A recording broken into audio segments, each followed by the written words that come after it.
Chapter 76. We rode horseback all around the island of Hawaii, the crooked road making the distance of 200 miles, and enjoyed the journey very much.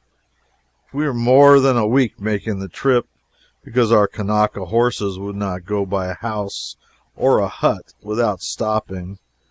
Whip and spur could not alter their minds about it, and so we finally found it economized time to let them have their way. Upon inquiry, the mystery was explained. The natives were such thoroughgoing gossips that they never pass a house without stopping to swap news, and consequently their horses learned to regard that sort of thing as an essential part of the whole duty of man, and his salvation not to be compassed without it. However, at a former crisis in my life, I had once taken an aristocratic young lady out driving behind a horse that had just retired from a long and honorable career as the moving impulse of a milk wagon. And so this present experience awoke a reminiscent sadness in me in place of the exasperation more natural to the occasion. I remembered how helpless I was that day, and how humiliated, how ashamed I was of having intimated to the girl that I had always owned the horse and was accustomed to grandeur, how hard I tried to appear easy and even vivacious under the suffering that was consuming my vitals, how placidly and maliciously the girl smiled and kept on smiling while my hot blushes baked themselves into a permanent blood pudding in my face, how the horse ambled from one side of the street to the other and waited complacently before every third house for 2 minutes and a quarter, while I belabored his back and reviled him in my heart, how I tried to keep him from turning corners and failed, how I moved heaven and earth to get him out of town and did not succeed, how he traversed the entire settlement and delivered imaginary milk at 162 different domiciles, and how he finally brought up to a dairy depot and refused to budge further, thus rounding and completing the revealment of what the plebeian service of his life had been, and how in eloquent silence I walked the girl home, and how, when I took her leave, her parting remarks scorched my soul and appeared to blister me all over. She said that my horse was a fine, capable animal, and I must have taken great comfort in him in my time, but that, if I would take along some milk tickets next time and appear to deliver them at the various halting places, it might expedite his movements a little. There was a coolness between us after that. In one place in the island of Hawaii, we saw a laced and ruffled cataract of limpid water leaping from a sheer precipice 1,500 feet high, but that sort of scenery finds its staunchest ally in the arithmetic rather than in the spectacular effect. If one desires to be so stirred by a poem of nature, wrought in the happily commingled graces of picturesque rocks, glimpsed distances, foliage, color, shifting lights and shadows, and falling water, that the tears almost come into one's eyes, so potent is the charm exerted, he need not go away from America to enjoy such an experience. The Rainbow Fall in Watkins Glen, New York, on the Erie Railway, is an example.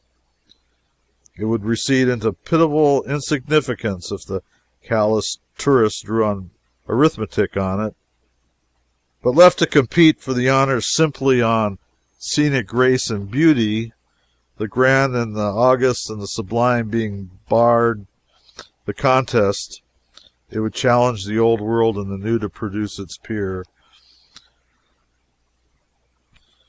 In one locality on our journey, we saw some horses that had been born and reared on top of the mountains. above the range of running water, and consequently they had never drank that fluid in their lives. They had been always accustomed to quenching their thirst by eating dew-laden or shower-wetted leaves. And now it was destructively funny to see them sniff suspiciously at a pail of water, then put in their noses and try to take a bite out of the fluid as if it were a solid. Finding it liquid, it would snatch away their heads and fall to trembling, snorting, and showing other evidences of fright. When they became convinced at last that the water was friendly and harmless, they thrust in their noses up to their eyes, brought out a mouthful of water, and proceeded to chew it complacently. We saw a man coax, kick, and spur one of them 5 or 10 minutes before he could make it cross a running stream. It spread its nostrils, distended its eyes, and trembled all over, just as horses customarily do in the presence of a serpent. And for aught I know, it thought the crawling stream was a serpent. In due course of time, our journey came to an end at Tuahi, usually pronounced Tuahi, and before we find fault with this elaborate orthographical method of arriving at such an unostentatious result, let us lop off the ugh from our word though. I made this horseback trip up on a mule. I paid $10 for him at Kau, added 4 to get him shod, and rode him 200 miles, and then sold him for $15. I marked the circumstance with a white stone in the absence of chalk, for I never saw a white stone that a body could mark anything with, though out of respect for the ancients I've tried it often enough. For up to that day and date, it was the first strictly commercial transaction I had ever entered into and come out a winner. We returned to Honolulu, and from thence sailed to the island of Maui. Spent several weeks there very pleasantly. I still remember with a sense of indolent luxury a picnicking excursion up a romantic gorge there called Io Valley. The trail lay along the edge of a brawling stream in the bottom of the gorge, a shady route, for it was well roofed with the verdant domes of forest trees. Through the openings in the foliage we glimpsed picturesque scenery that revealed ceaseless changes and new charms with every step of our progress. Perpendicular walls from 1 to 3,000 feet high guarded the way and were sumptuously plumed with varied foliage, in places swathed in waving ferns.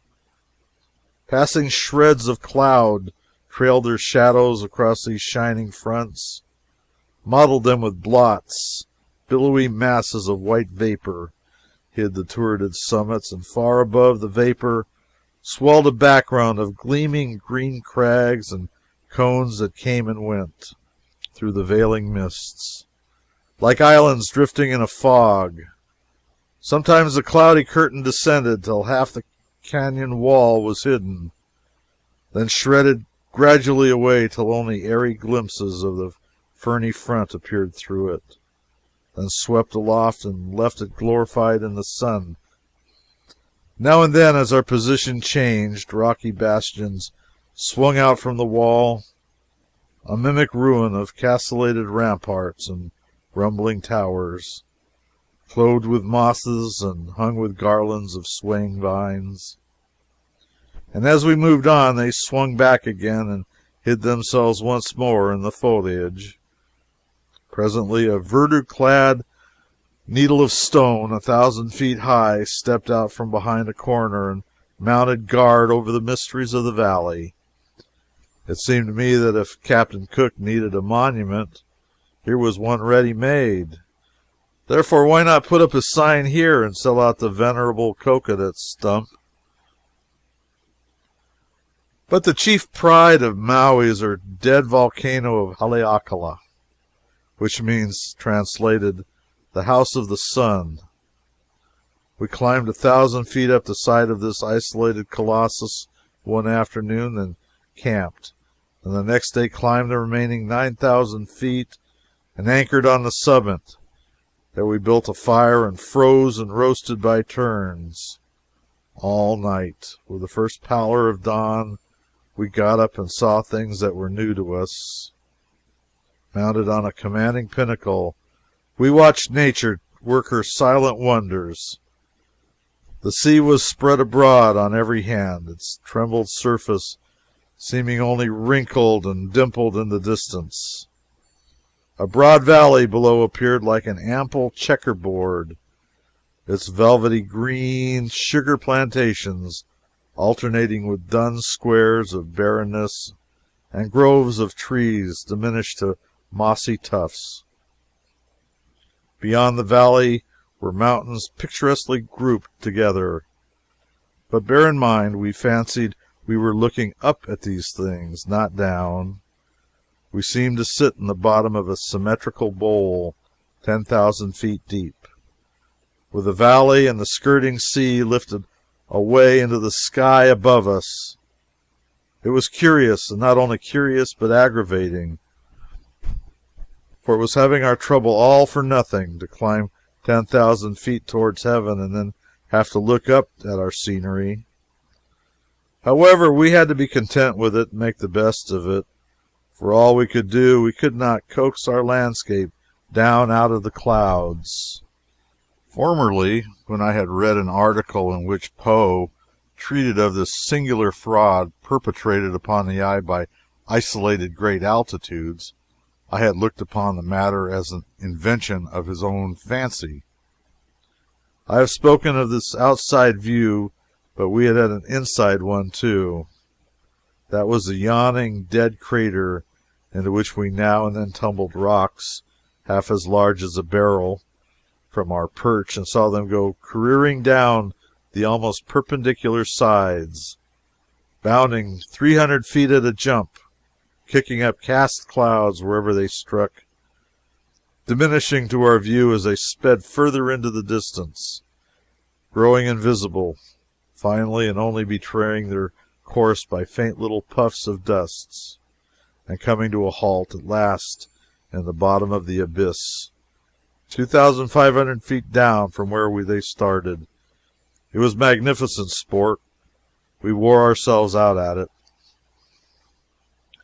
The crater of Vesuvius, as I have remarked before, is a modest pit about 1,000 feet deep and 3,000 feet in circumference.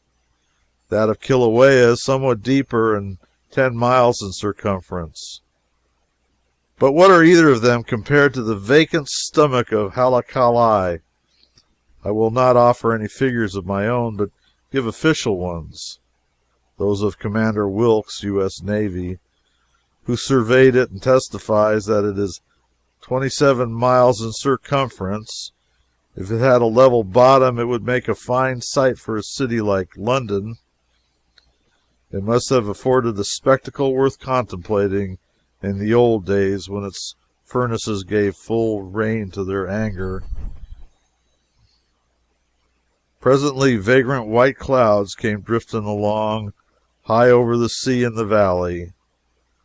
Then they came in couples and groups, then in imposing squadrons, gradually joining their forces.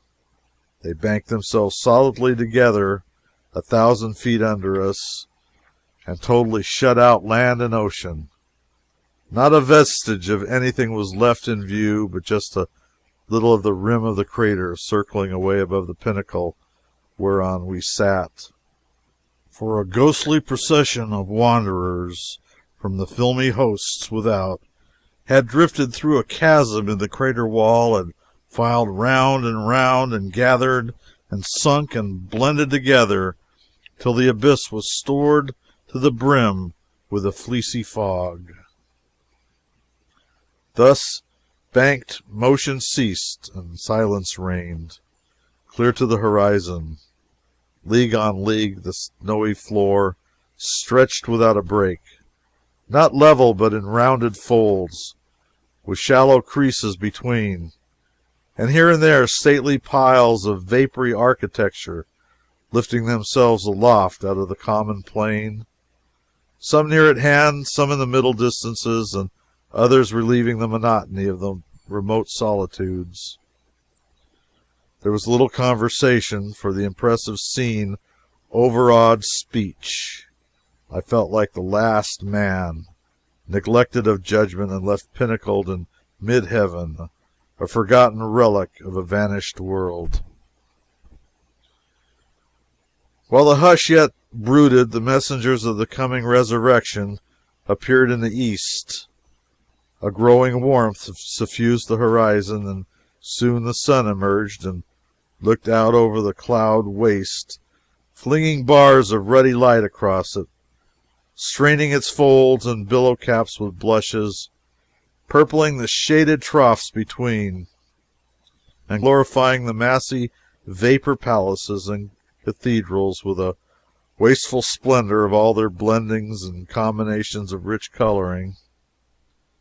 It was the sublimest spectacle I ever witnessed, and I think the memory of it will remain with me always.